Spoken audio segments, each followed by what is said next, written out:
everybody, this is Gary from Shenandoah Valley Supporters of the Second Amendment and also Virtus Media Group, which is a new kind of subsidiary of Shenandoah Valley Supporters of the Second Amendment. And it's basically a media arm trying to get our word out. Basically, tonight I'm coming to you from my house, so might be a little background noise, hopefully not, but it's Sunday night and everybody's getting ready for lobby day tomorrow. And hopefully we have a good, peaceful day in Richmond. Everything goes well, and thank God, hopefully, everything goes safely. But I thought I'd take a few minutes right now this evening to tell you a very quick story, and hopefully share it around to your friends, especially your friends that are anti-gun, because I think this story is very pertinent, to our cause, I guess, let's put it that way. Back in about 2015, my current wife at the time, we're divorced now, but we were married at the time, we went to a cookout at a friend's house back in close to Bryce, outside of Mount Jackson, Virginia, here where I live. And very good friends of ours. We go to cookouts there all the time. People sit around, have a couple beers, things like that. It never gets drunk and stupid, anything like that. But that particular evening, my daughter comes rushing up to me and said, "Dad, Mom and Josh, my son, needed help." And someone was kind of acting violently towards him, let's put it that way. I went down there to check out, see what was going on, and this guy was pretty lit up, let's put it that way. And I'm a sailor. I've been all around the world at different bars and different dives all over the world you can imagine. I've seen all kinds of drunk idiots in my day. This guy acted like a nuclear bomb had gone off. I mean, he was just volatile. So things kept escalating.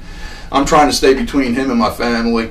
At one point, he came charging up to me. I was standing on the porch. My wife and my son were hiding in the bathroom out of fear. So this guy comes and basically storms the porch coming at me. And stupid me, I reached towards my back for my pistol, I guess just out of instinct. Had no intention of drawing at that time, but that just made him explode even more. And I won't tell you what he said because it's full of so many expletives, I won't share it here. Basically made it clear that he would steal my gun and do his thing. At that time, I pretty much figured it was time to get my family out of there and get home. There was no way to de-escalate the situation. This guy just was intent on being a complete ass about it. And so I started rounding up my family and trying to herd them towards our vehicle. At that time, he's basically following us and stalking us the whole way. I'm standing between him and my family, like a father would, and basically going to get in my vehicle. He made it very clear he was going to follow me up the road and still whip my ass, so to speak. Excuse me. My friend told him that probably wasn't going to be a very good idea. My friend knows me quite well. He knew I was carrying a sidearm on myself, and also a couple of other little toys in the truck, let's put it that way. An AR-15 and a pretty substantial rifle. Got my family in the vehicle. We started driving away. I'm keeping my eye on him as we're leaving. We get about a half mile down the road. The whole family was freaked out. Everybody's crying except me. Right then I was in a partial adrenaline rush, let's put it that way. My stepdaughter, though, she was about 10 at the time, and she was just losing it. I mean, almost hyperventilating out of fear. And basically, I made the mistake of stopping, thinking I was away from the threat. So I stopped along the road and went back to the back seat to go check on her and try to calm her down. At that time, my whole family freaked out. Oh my God, here he comes.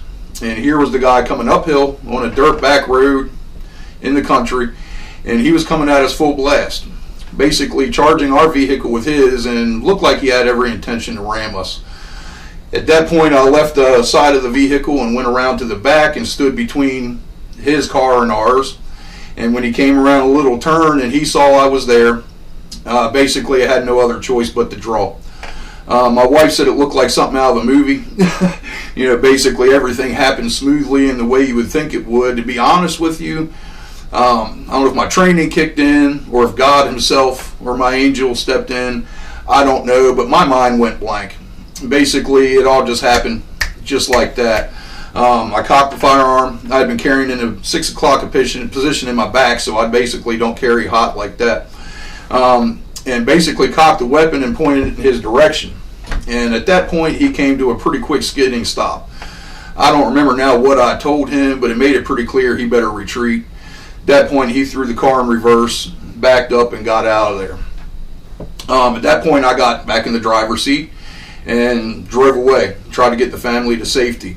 As soon as I'm back in my truck, I called the police, explained to them what just happened. And through the course of the evening, I talked to two separate sheriff's deputies from Shenandoah County. Both of them told me that if they'd been in my shoes, they would have shot him. I mean, I was justified to take him out at that point. Thankfully, I didn't. I touched base on this story when I spoke Monday at Mount Jackson's hearing becoming a Second Amendment sanctuary. And it's like I mentioned at the meeting. Thank God this ended the same way that pretty much most of the 2.5 million or so times a year that Americans have to use sidearms in self-defense, firearms in self-defense, without a shot being fired. Basically, he saw the weapon pointed at him. He figured out how things were getting ready to end for him, so it diffused the situation right there on the spot.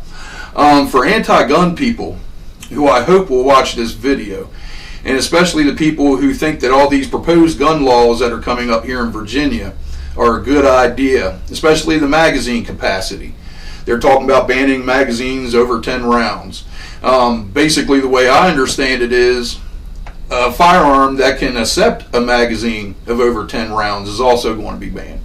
So that means you can't take your 15-round magazines for your Smith & Wesson pistol or Glock and get rid of them and buy 10-round magazines and be okay. No, that firearm is still going to be illegal because it can accept a magazine of over 10 rounds. So my question is, if that man didn't stop, and unfortunately I would have had to start firing on him, how many rounds would it take to stop a 2.5-ton vehicle being driven by a drunken lunatic getting ready to run my family over?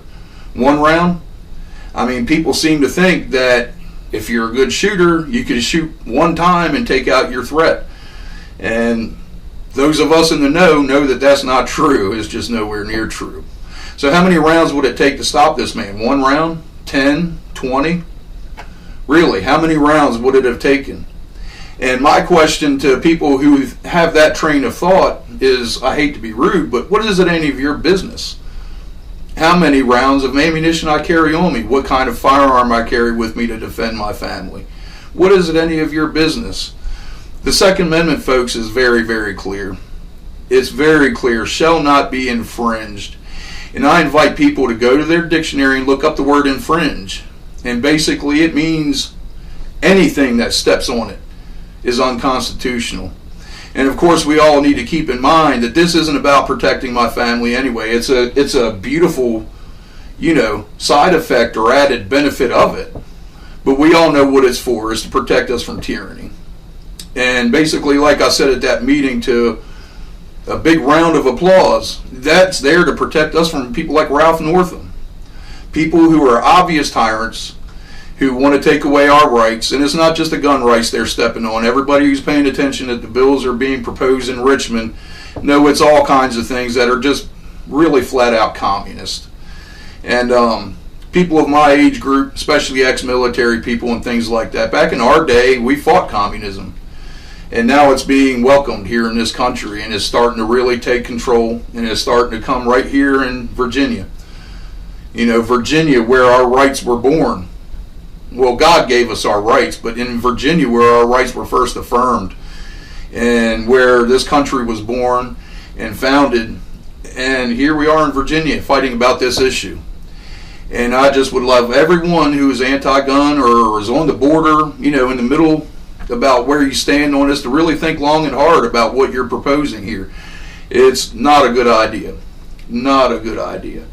Anyway, I just thought I'd share that quick story because honestly, it's not something I've shared publicly until this past Monday at the meeting at Mount Jackson, and I've shared it with close friends and family and things like that, but this is the first I've shared it publicly because it's just something I'd rather not have gone through, things like that. And like I said, we need to stand against this and stand together, and tomorrow in Richmond, hopefully everybody is safe, everyone is acting like mature adults about the issue, and we need to really stand up and show the people of the whole country is watching us. I have friends in Wyoming telling us telling me that they're watching us and seeing how things transpire here, and they're looking to us to show how to fight this problem.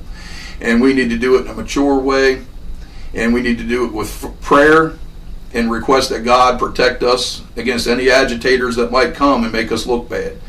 This needs to go down good and smoothly tomorrow. I pray that everybody looks at it that way as well. Again, you all have a nice evening, and I'll see hopefully a whole bunch of you tomorrow at Lobby Day in Richmond. Have a good night.